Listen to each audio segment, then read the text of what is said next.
हर इंसान परिस्थितियों का गुलाम होता है। वो जिस परिस्थिति में रहता है वो उसी में ढल जाता है। इस कहानी परिस्थितियों का गुलाम moral short story in Hindi में भी ऐसा ही कुछ होता है। पुराने समय की बात है। एक दिन राजा अपने मंत्री के साथ अपने राज्य का हिलचाल देखने के लिए निकलते हैं। वो देखते हैं कि एक किसान पथरीली और उबड़-खाबड़ वाली जमीन पर गहरी नींद से सो रहा था। उस किसान को देखकर राजा अपने मंत्री से कहते हैं कि जरा इसे देखो। है इसलिए वो अच्छे से सो रहा है, अब उसने अपनी इसी लाइफ को एक्सेप्ट कर लिया है।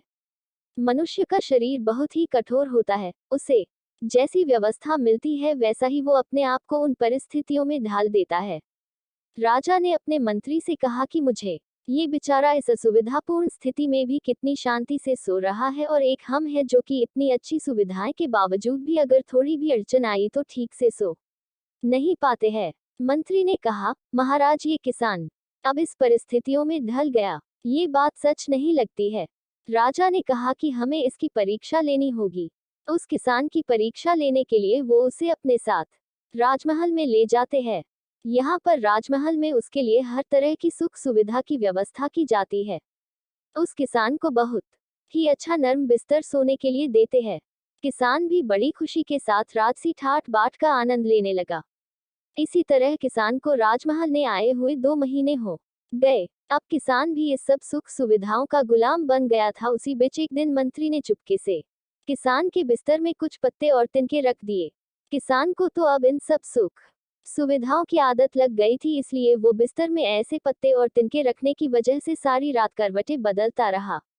उसकी नींद भी ठीक से पूरी नहीं हो पाई। अगली सुबह राजा और मंत्री उसके पास उसे मिलने के लिए पहुंचे।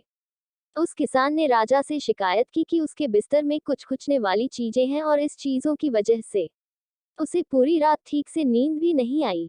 किसान की बात सुनकर मंत्री ने तुरंत राजा से कहा कि देखा महाराज, ये वही किसान है जो कि पथरीली भूमि पर भी गहरी नींद में आराम से सो रहा था, किंतु ये अब 2 महीने में तो राजमहल के विलासितापूर्ण जीवन का आदी हो गया है।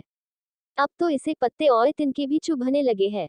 देखा महाराज, मेरी कही हुई बात सच निकली ना कि मनुष्य परिस्थितियों के अनुसार ढल जाता है और वो परिस्थितियों का गुलाम बन जाता है।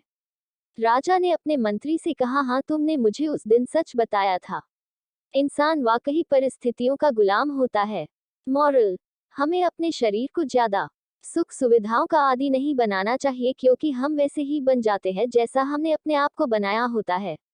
अगर हमें जरूरियात से ज्यादा सुख सुविधाएं मिल जाती है तो हम कभी भी उन सुख सुविधाएं वाली परिस्थितियों के बिना रह नहीं पाते हैं। अगर आपको हमारी स्टोरी परिस्थितियों का गुलाम moral short story in Hindi अच्छी लगी हो तो अपने दोस्तों के साथ भी शेयर कीजिए और कमेंट में जरूर बताइए कि कैसी लगी हमारी ये कहानी।